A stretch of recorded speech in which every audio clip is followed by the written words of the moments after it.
Hello and welcome to this special edition of the Plympton podcast, in which we look at the planning application for a new Starbucks drive-thru at Coypool. The proposal is to build a new facility in the small car park adjacent to Plymouth Road on the site once occupied by B&Q, which is located between the Coypool and Woodford traffic light junctions. The application came before city planners on the 14th of February 2019. Council Case Officer Oliver Gibbons set out the details of the application to members of the Planning Committee. This application is for planning permission for a new drive-through Starbucks cafe restaurant. It's use class as an A1 and A3 use because of the nature of the operation that's going to be undertaken on the site. It's partly drive-through and partly sit-in, so in planning terms it's known as a sui generis use. It's 167 square metres in size. The building will provide that amount of floor space. Access will be taken through two options. The first option will be off Plymouth Road and down through the main entrance to the front, which also gives access to the other retail units within the Coypool retail park. Alternatively, you can go through the retail park down towards the park and ride and turn right and then enter the site from the main entrance for the other retail parks and also the Coypool site further to the north there. The proposal is for vehicles to enter from into the site, and once you get in, you turn into the site, where if you want to use the facilities for the sit-in facility, you can park your vehicle there and enter to the front of the building. Or if you were going to use the drive-through facility, you drive in and then park and drive around the back of the building and loop around. In terms of the design, it's a single-storey building that's been designed to front on to the Coypool retail park. So it's been designed so that there's a large entrance that's glazed and it maximises the glazing for people that use the facility. Looking out, then to the rear of the building, you've got the service lane access, and that's where cars will be able to pick up their orders from. The site is as identified as an existing car park for the retail park. There was a recent planning application in 2016 to convert the retail park into four retail units from an existing B&Q site, and that's been partially implemented now. So this car park was being demonstrated to be redundant from parking. The applicants have demonstrated through a parking stress survey that the car park is no longer required for the operational requirements of the Coypool retail park, and the proposal is to utilise this piece of land for a drive-through cafe.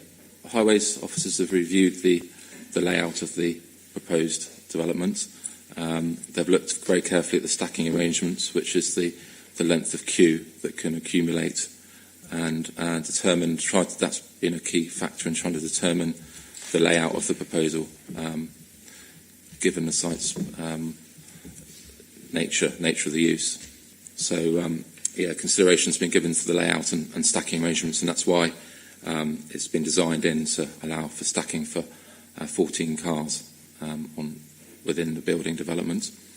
In terms of average serve time, we've discussed this with the applicant, and they have another operation that operates in Exeter, and they say that in that time, the average target time to serve a customer is 90 seconds.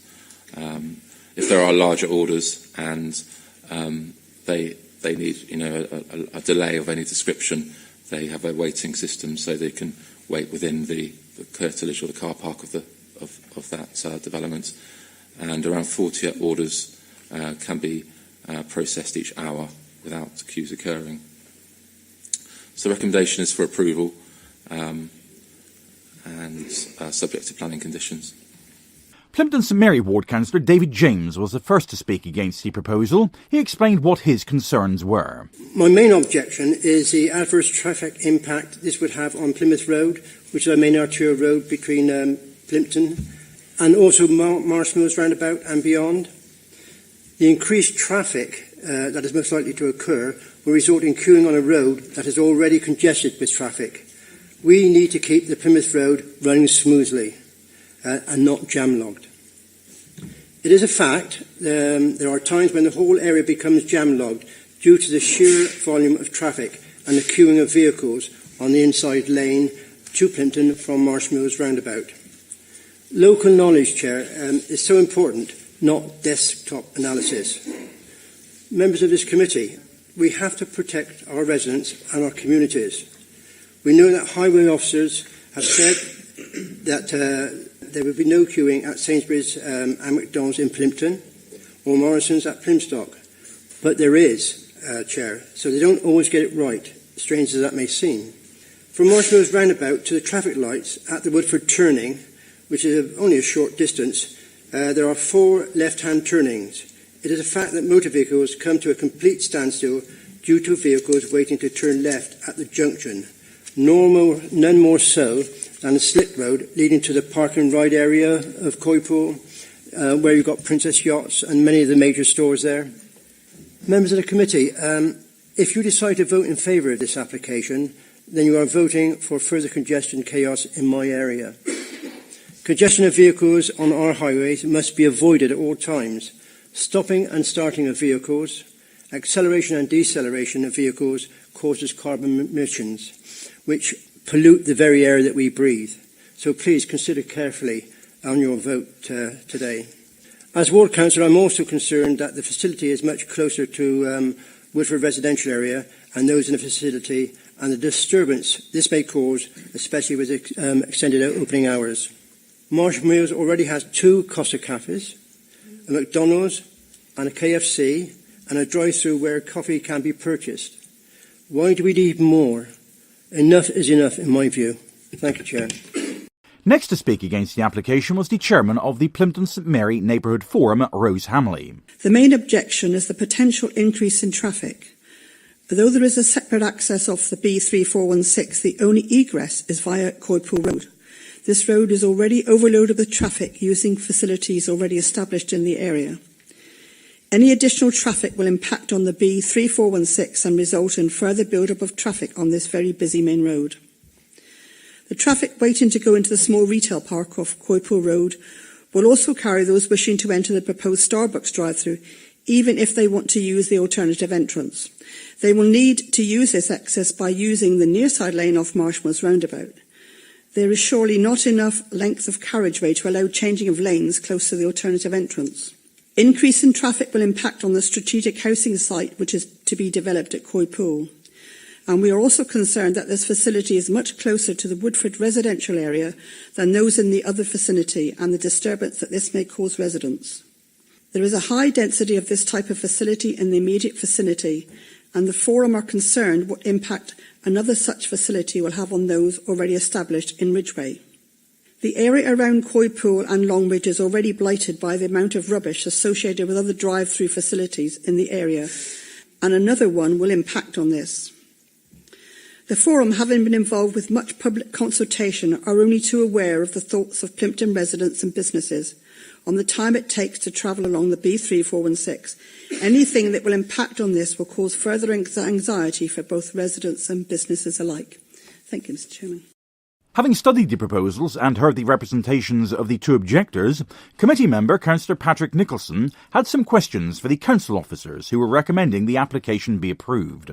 We see in paragraph 8.45 on page 16, in relation to queuing, that sufficient queuing is provided as evidenced, and further amendments are requested to ensure the absolute amount of stacking can be provided to the present vehicles queuing back on the highway.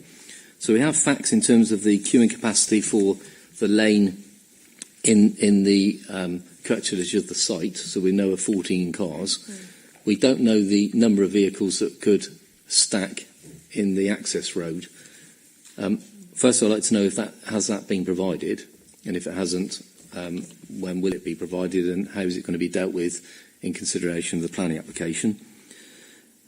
Certainly, in terms of the access road, has thought been given to actually making it a 2-lane access road, because the owners of this site actually own the units, and the opposite side of the road is a vacant garden centre site. So potentially you've got the issue of people queuing to access this new facility, but also wanting to access the other retail units in the retail park that will be held up by a single lane road, access road. So it'd be interesting to know if that's been considered. Why is it that we've used assumptions in terms of traffic volume and not traffic modelling? There doesn't seem to be recognition. I'm not sure, Chair, if there's a highway engineer present today. Yeah, good. Why it is that the general highway movements around Marsh Mills and Plymouth Road don't seem to have been assessed when looking at this application. We're only assessing the applicant's information based on facilities elsewhere and not actually the reality of the situation on Plymouth Road and Marsh Mills. And also in relation to impacts post-development, if it's approved by the committee, what measures are open to the committee in terms of the applicant addressing any potential issues that occur after a permission's been granted? So there are 4 areas, Chair, that would be useful to have some further explanation, please. First of all, in terms of the queue lane, obviously the 14 stacking capacity is within the site itself. The slip road from Plymouth Road is also technically part of the wider site, so it's not highway. There should be room for about another 15 or 16 vehicles there. The evidence provided by the consultants assessed some Costa units and also the Starbucks in Alphington and Exeter, which is extremely busy road. I don't know if you know Exeter, but it's one of the main roads in, very similar to this one. The stacking capacity at that one was about half of what's available here, just within the site itself. So the 14 is unlikely. The 30, coming back on to Plymouth Road, is highly unlikely. The amendments I've made, which might lead on to your second point about the two-way road, did you mean the whole of the slip road as two-way? Not two-way, but two width. So effectively, if you didn't want to go into this... Two-lane, you mean? Two-lane. So if you didn't want to go into this facility, you could still get access to the actual other units. Yeah, there is a condition, pre-commencement gramping condition, requesting some slight amendments to the junction. That's the reason for that requirement. It basically allows the indicative arrow marking suggested that the slip road serve the drive-through.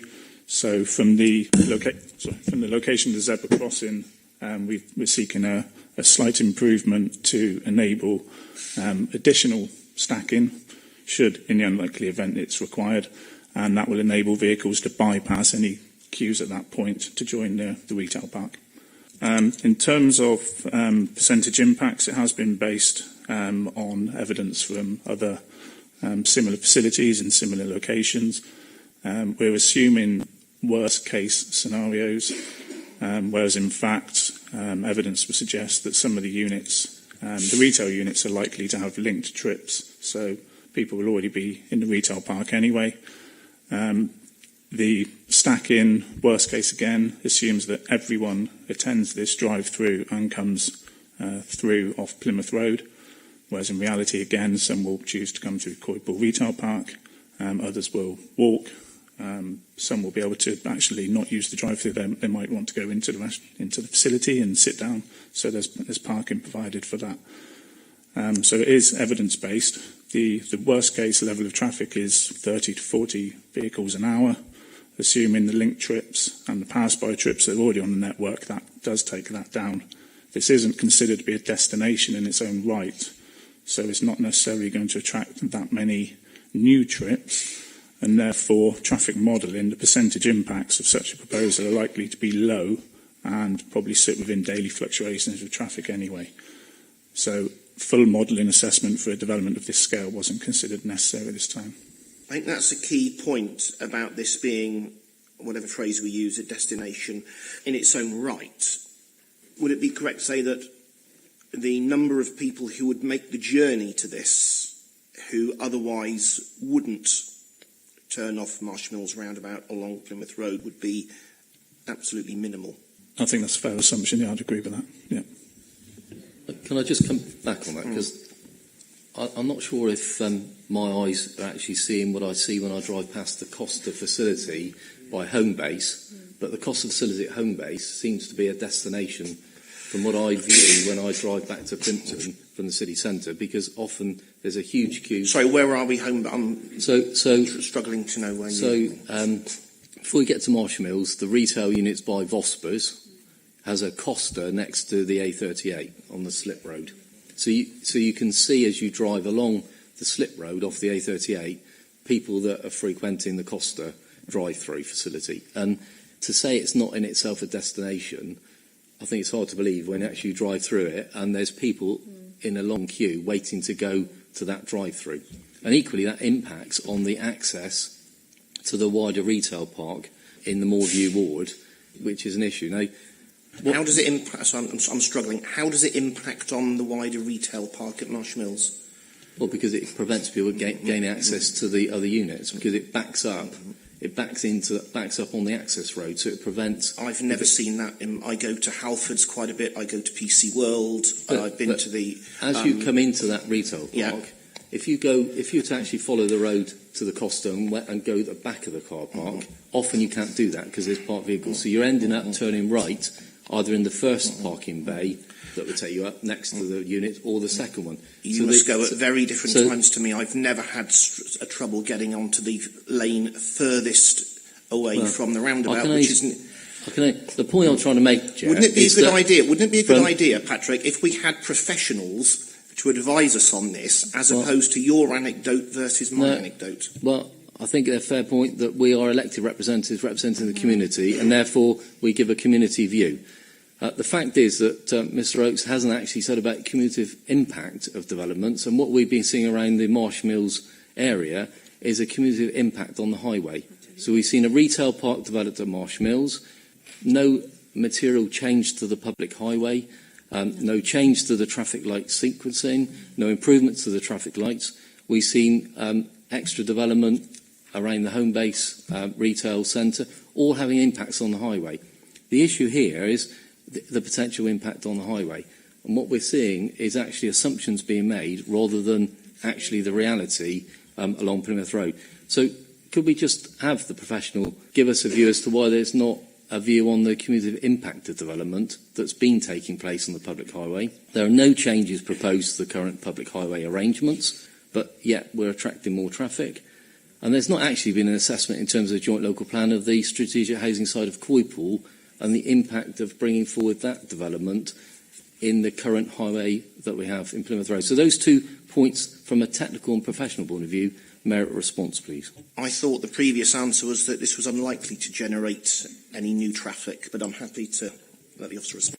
So there's a lot to cover there, isn't there? If I can just add comfort in terms of the Costa by Vosper's, that was looked at. It was one of the initial surveys that the applicant carried out. The drive-through lane at that unit caters for about 4 vehicles. I have looked back at the history, and there was a bit of a clawback condition where the main car park did used to be blocked up because the one queue serving that Costa unit also served the main retail park. The reason being the first bay adjacent to home base was a no entry. That bay has now been amended to 2-way entry, so therefore people joining that retail park don't necessarily need to join any queue that may be forming at Costa.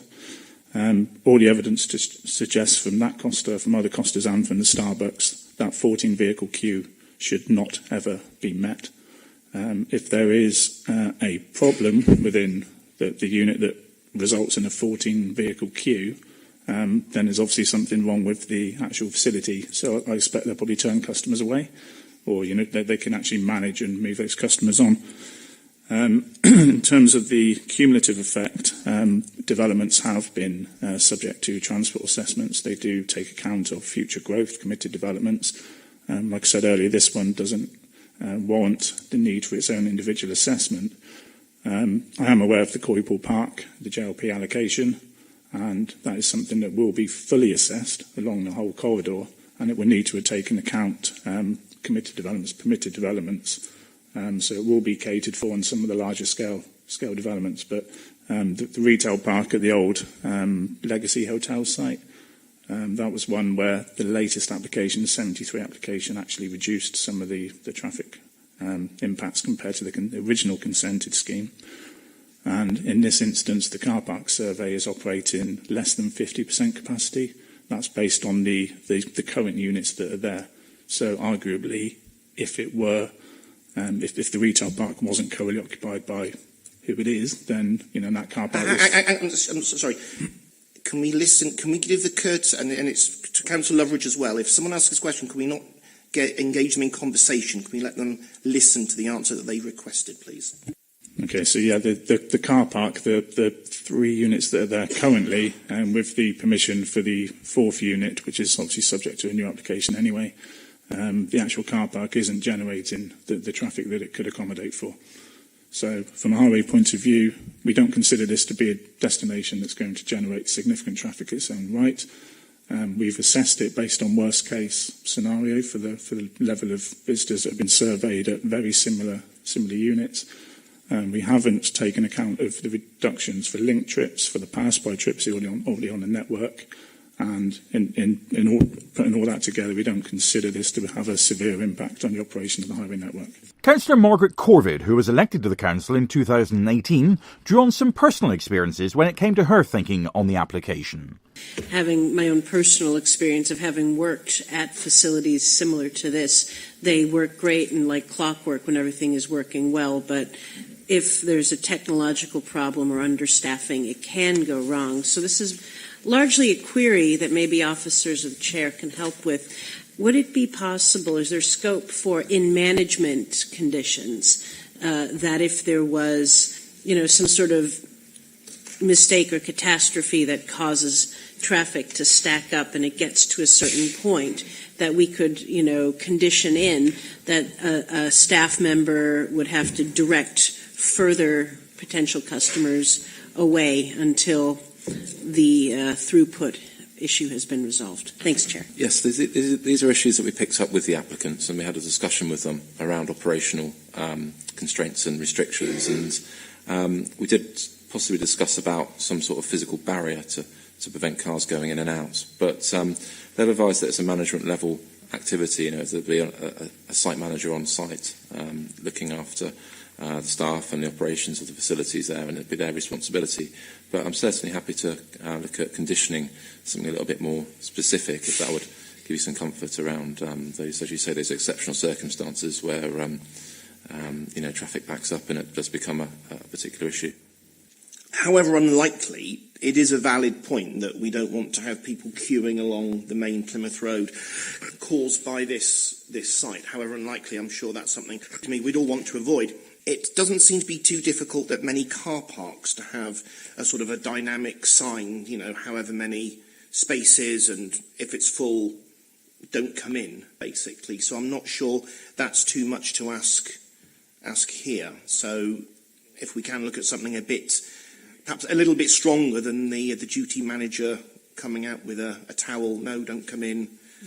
I'm not quite sure that quite satisfies the very valid concerns that Margaret's raising. So what sort of things could we potentially put in place? Well, there would be a management plan, a strategy as such. So it would be a condition that we would ask them to submit details. The onus would be on the applicant to demonstrate how it can operate effectively. I mean, as you say, there's all sorts of different mechanisms out there that could be used, traffic light systems, gates, and so on.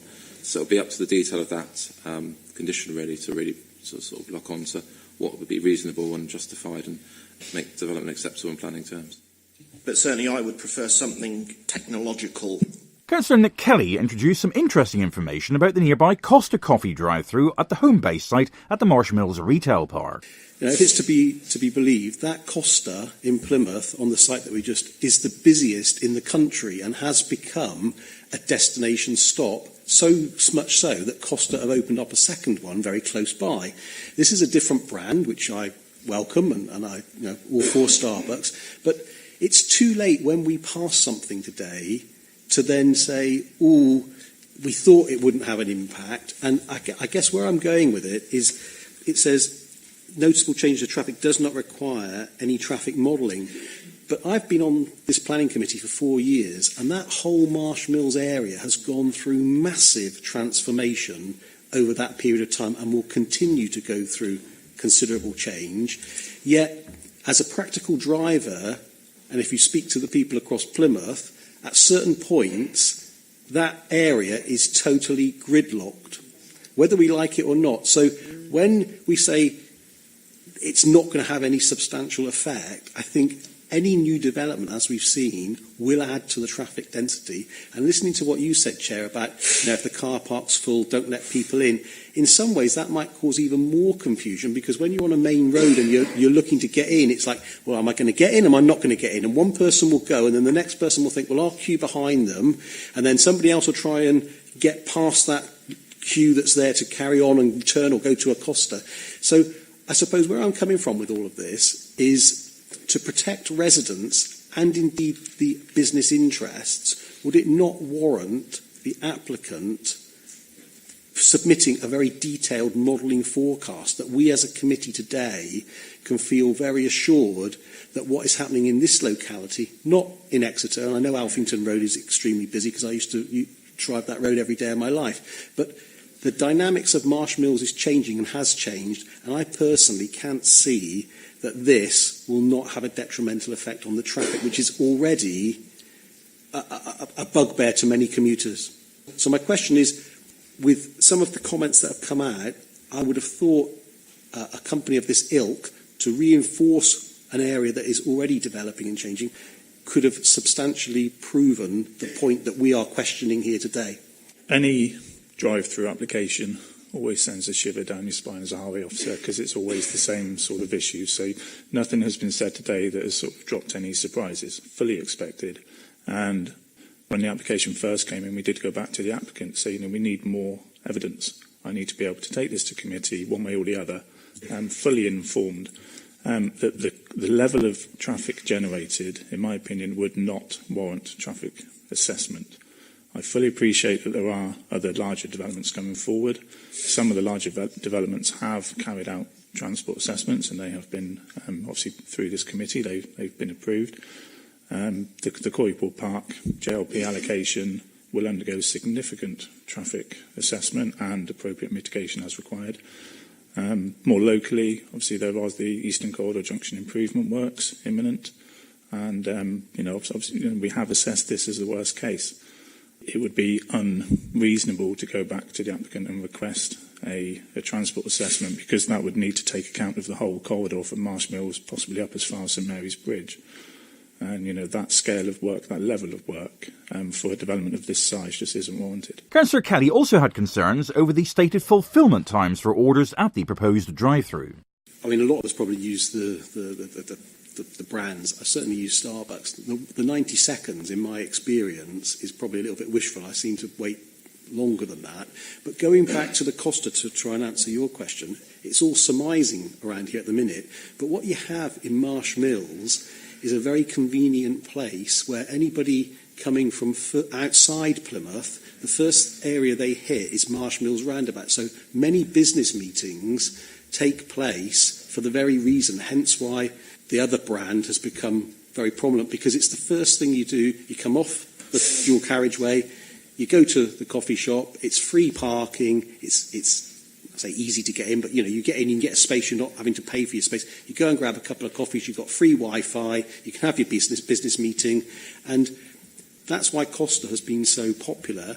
I've got no reason to believe that for many, offering a different brand with loyalty would be equally attractive for people to go there, which is fantastic for Starbucks and fantastic for the area in terms of creating jobs.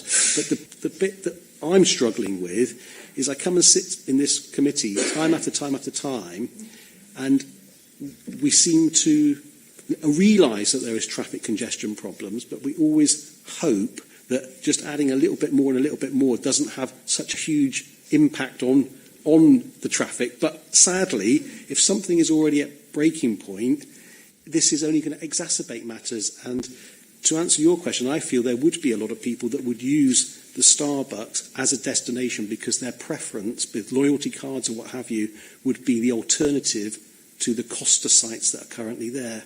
And what we've got is a lot of drive-throughs in one area. And I'm all for it, but I just need the reassurance that the traffic is not going to be so bad to stop the commute from the city centre out to Plympton or have a detrimental effect. And when we heard about Councillor James talking about particulates and the environment, obviously it's a busy area anyway. If you've got far more vehicles waiting or churning out gases, that isn't good either. So I appreciate you said it doesn't warrant it, but I've sat on this committee many a time where there's been far more substantive evidence put forward to allow us to make a balanced judgment on what is a huge retail, not naming Star, it could be anybody, but if they want it, they know that there's issues. In the reports, you've noted that it's a very busy arterial route.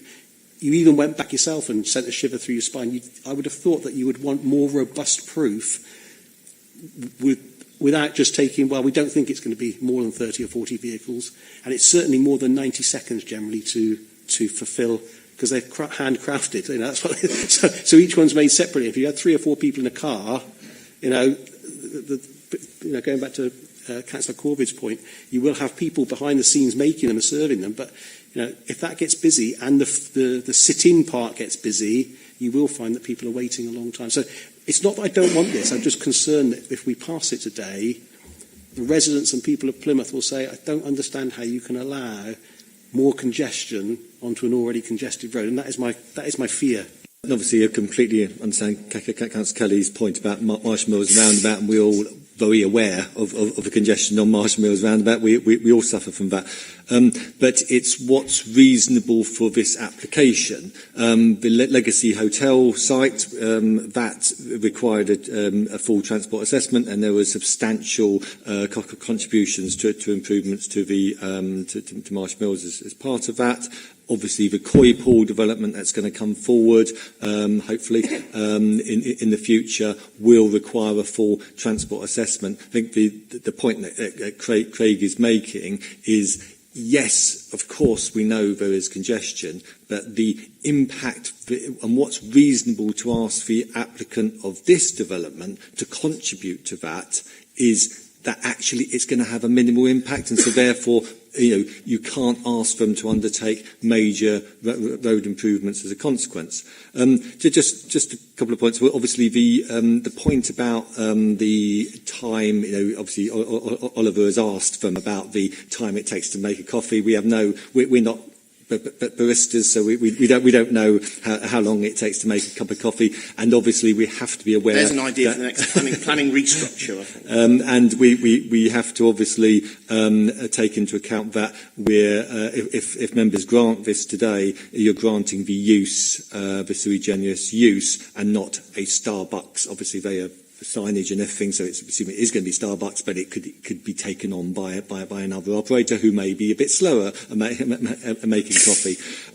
The point that Oliver made earlier about the site management plan, which would be an additional condition, I think if members are concerned that it's going to cause congestion onto Plymouth Road, as officers, we don't think that's going to happen, but Councillor Corvid has quite rightly pointed out that things don't always operate according to the manual. Then obviously the details of that, I don't think we could tell you what the details are now, because we'd have to go back to Starbucks and ask them about that. But if it reassures members, then we could go back and put in a condition that a site management plan is agreed prior to occupation. If you like, that could be agreed in consultation with whichever members you wish that to be agreed with, to give you some reassurance that actually, if things go wrong, there will be a mechanism in place to stop that impacting on Plymouth Road. Before coming to the crux of her question on the proposal, Councillor Rebecca Smith drew on her own personal habits to refute what had previously been said about the type of visits made to drive-through facilities in the area.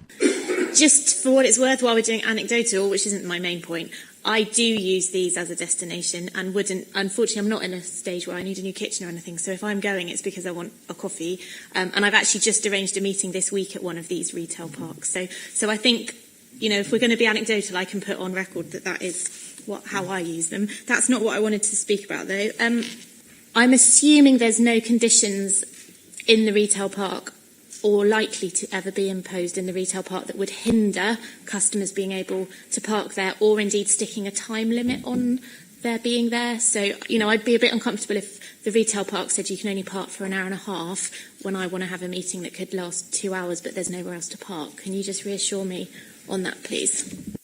Yeah, I'm not aware of any parking restrictions on the main retail park. Obviously, this site is part of that car park and the previous consent. So as soon as I saw the application, it's, is this a loss of parking? Is it going to be an issue? So they carried out parking surveys on, I think it was a Saturday, possibly a Friday, so a busy time. And I think there was something like 65 spaces out of 219 or something that were actually used.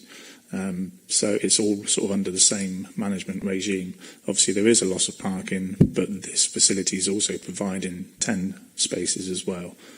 So that should be able to cater for demand. But there is also, the linked trips, the ability with the junction arrangement to allow people into the main car park.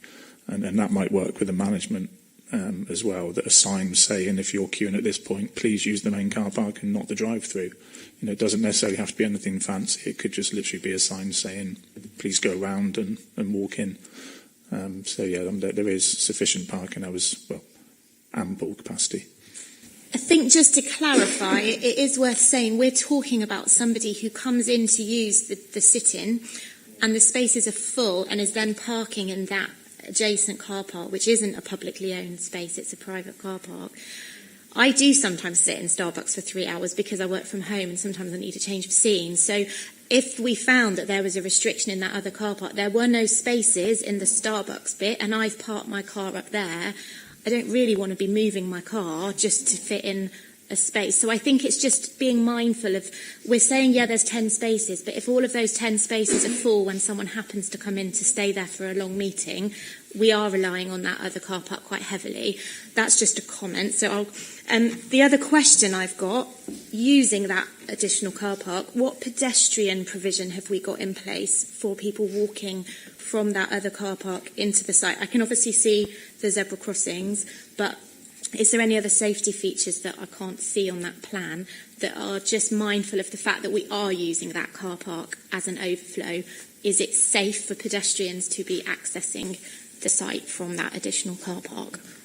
Yeah, there's footway provisions and zebra crossings in place. There's no evidence to suggest that the use of that car park is unsafe. It is a mixed shared environment between pedestrians and vehicles. For Councillor Gareth Derrick, he wondered whether if those on the committee were overthinking the prospect of queues forming at the drive-through, and that reluctance to queue would be a self-policing feature of the traffic flow in the area. I use these things too, and I use the one at Marshall Mills, for example, quite frequently, and I almost invariably use it in a linked form, interestingly, by contrast to other people. Everything happens. But the important thing is that the way I use these things, it's not just that one at Marshall Mills. I don't stack myself on the end of a large queue and wait for hours for my driving coffee. If I want to drive in, I want to go and get it fairly quickly. Otherwise, I go through a different solution. The point I'm making is that these drive-in or drive-throughs facilities are sort of self-regulating to a degree. And I wondered whether actually the highways officer would have any comment on the extent to which they've assessed the self-regulating nature of them. You know what I mean? I wouldn't go and wait on a queue on Plymouth Road to queue up for a coffee in there. I would just say, I think I'll go somewhere else today. Yeah, that's exactly how I look at it. When the application first came in, the stacking capacity was about 6 to 8 vehicles. Through redesign and negotiations, we got up to a maximum of 14. If it's beyond that, the junction arrangement will allow people to bypass that and walk in. We have catered. We've assessed this as worst case. How is it best managed to reduce the chance and the potential of queuing back on the highway as much as possible? If it is busy, it's visibly busy, people will be able to bypass the queue. So, it would be down to the people's choice. Councillor Andrea Johnson's concern was the emergence of the drive-through culture and its reputational impact on Plymouth. Andrea Johnson. Thank you, Chair. I concur with all the comments about the highways and the safety. I want to pick up on the point of this emergence of this drive-through culture. We already know we've got a high, in my words, high concentration of drive-throughs in this particular location. Now, I don't know technically if this city has a higher or lower than average concentration of drive-throughs. I'm clearly not the target market because I'm unlikely to shove a triple chocolate muffin in my mouth whilst trying to get round Marsh Mills roundabout. But what I am concerned about is from a reputation point of view. Do we want this to become a city of drive-throughs? Milton Keynes is known affectionately for its roundabouts. I really don't want Plymouth to be known, not that affectionately, for its spread of drive-throughs throughout the city. So I just want to put on record that I'm uncomfortable with drive-throughs, but I recognise I'm not the target market for drive-throughs also. Councillor Johnny Morris felt opposition to the concept of drive-throughs was something now confined to the annals of history. I think if you're opposed to drive-throughs, you're about 70 years too late, but there we go. As a sort of statement of anti-having an interest in the application, I don't drive. I hate shopping. I really hate Starbucks. I'm certainly not woke enough to sit in a coffee shop for 3 hours with a laptop. The only thing I've heard today which I've suddenly thought I'm missing out is the existence of a triple chocolate muffin. And I thank Councillor Johnson for planting the idea in my mind. I want to go back to planning considerations. A lot has been made about the existence of the Costa. It's on the other side of the river. You approach it from a different direction. It is not in the same location. It is in the same sort of general area. It's in a different ward. There are other ways into it. The only way I can see that the two interact is actually that the existence of a rival or complementary store might actually help. Taking on board Councillor Derrick's point about you go for a drive-through because it's quick and convenient if you're driving. Obviously, its main use will be as ancillary to the retail part. And the existence of any traffic problems associated with the Costa may well be alleviated by the provision of an extra drive-through, albeit on the other side of the river, on the other side of the roundabout, which you approach from a different direction. I'm satisfied with the evidence presented by the traffic officers. There are 14 stacking spaces on site, and that's even before you start talking about the car park which serves the retail park. So I'm satisfied with the evidence presented, and I should be voting in favour. After around an hour of debate and to try and bring things to a conclusion, Councillor Patrick Nicholson sought to move an amendment to introduce some new restrictions on the application. Thank you, Chair. Under the Constitution, I wish to move an amendment in terms of the conditions to formalise the discussion. So Councillor Corvid made the very valid point of a site management plan. I think the discussion we've had around the car parking arrangements in the adjoining car park could be covered under a similar site management condition. So we could deal with the potential queuing on the public highway and the car parking requirements in the wider car park under that one condition. So if Councillor Corvid effectively proposed it, I'm happy to second it. If she didn't, I'll propose it, and I'm sure there'll be a seconder from the committee. And are you talking about one new single condition 13 then, so to cover both those? That's right, indeed. And a second new condition, so that would be a 14, would be to have a condition around reviewing the highway arrangements 12 months after the first date of opening, and that any impacts on the highway are then addressed by the applicants. Now, we've had precedent for this on Liddell's along Plymouth Road, and another application prior to that, where a condition to review the impact on the highway was imposed on those planning consents, and I'd like to move that as another additional condition, please. Okay, I think I understand the first one, which...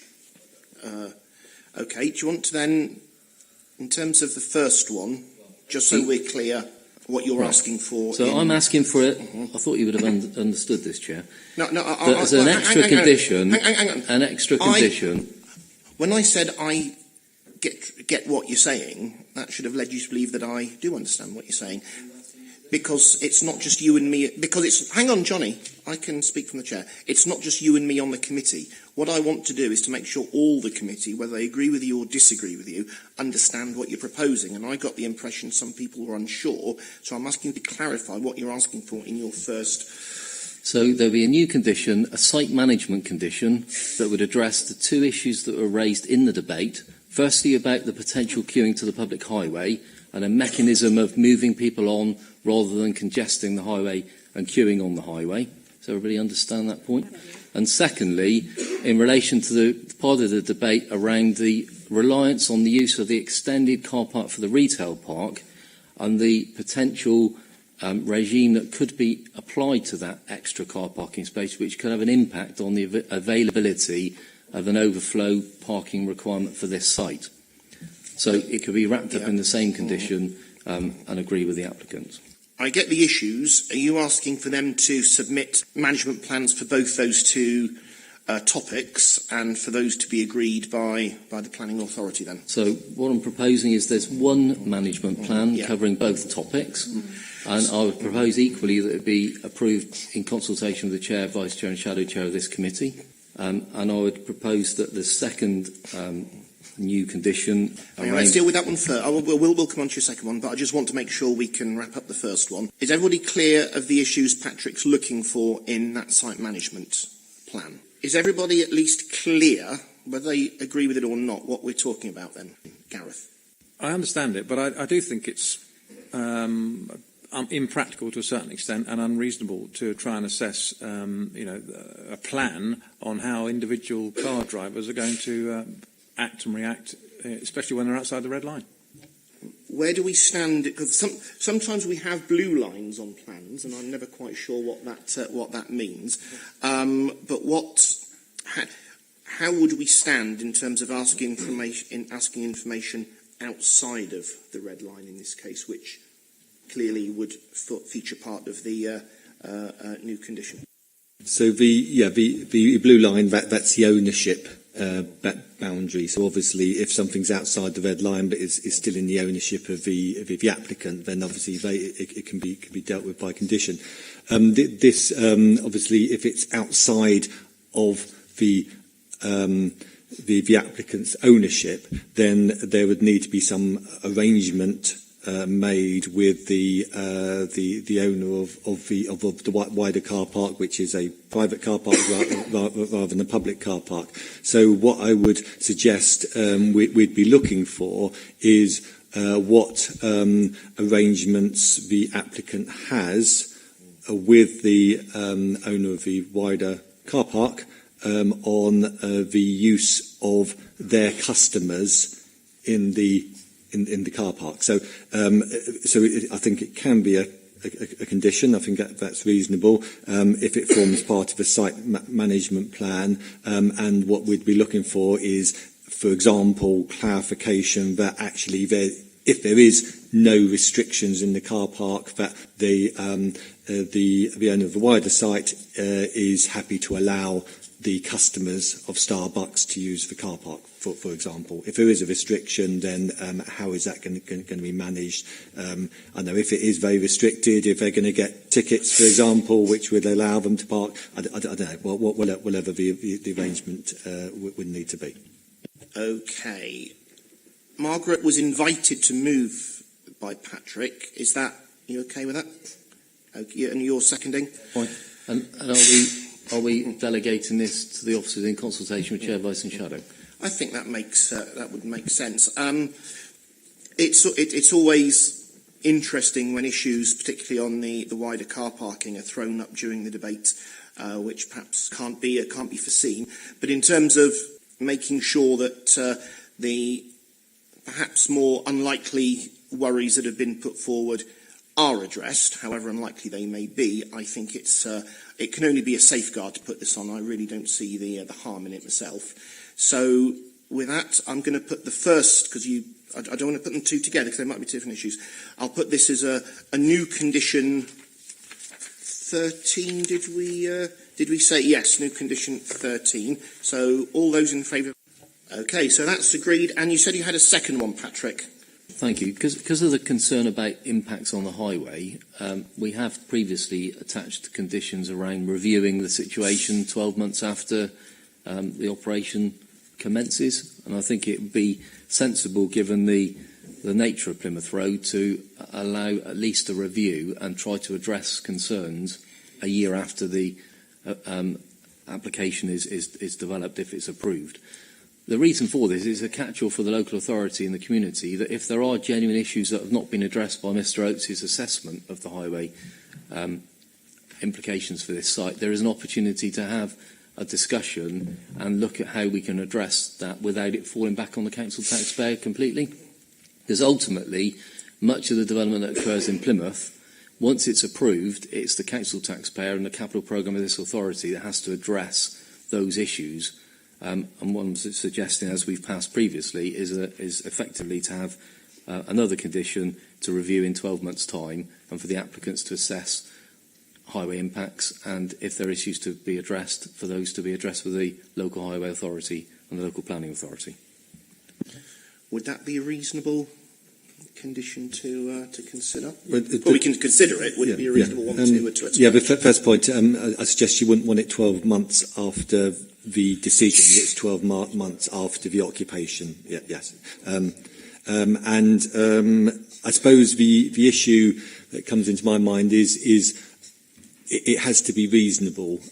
So I suppose it's assessing what impact it has. Obviously, it wouldn't be reasonable for major road changes to be made, but for example, the effectiveness of the management arrangements would be something that could be addressed after those 12 months, as long as we narrow it down to make sure we're not being too onerous on the developer to sort out the Marsh Mills roundabout issues. You're absolutely right, Mr Ford. If you look at the management plan that we're expecting to agree, and that would be pre-occupation presumably, this would give us an opportunity to revisit those arrangements in terms of queuing on Plymouth Road at that access point a year after.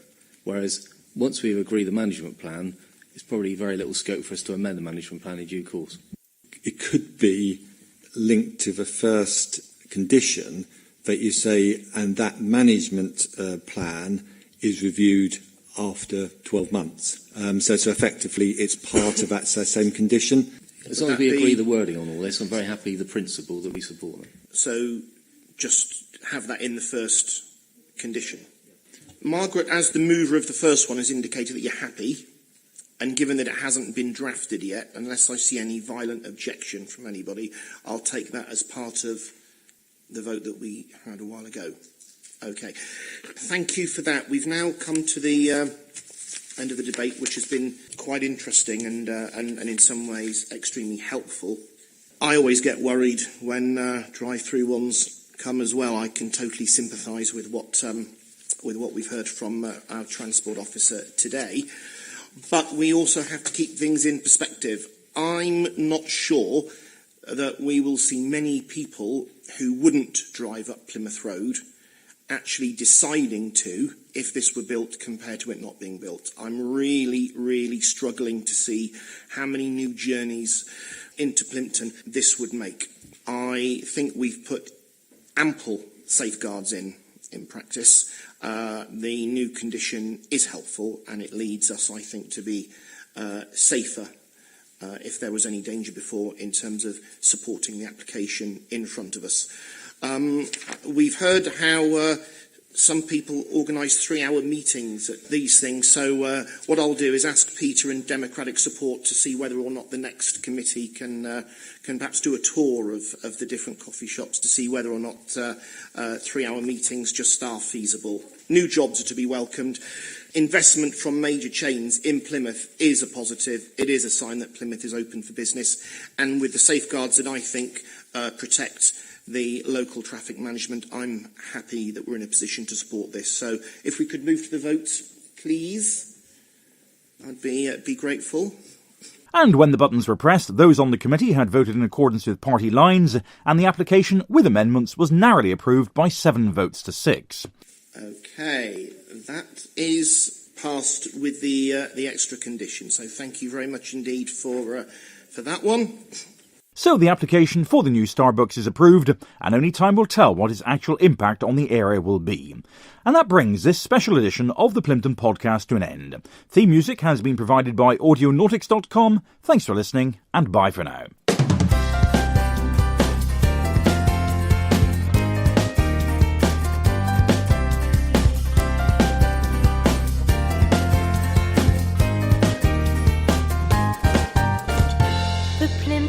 podcast.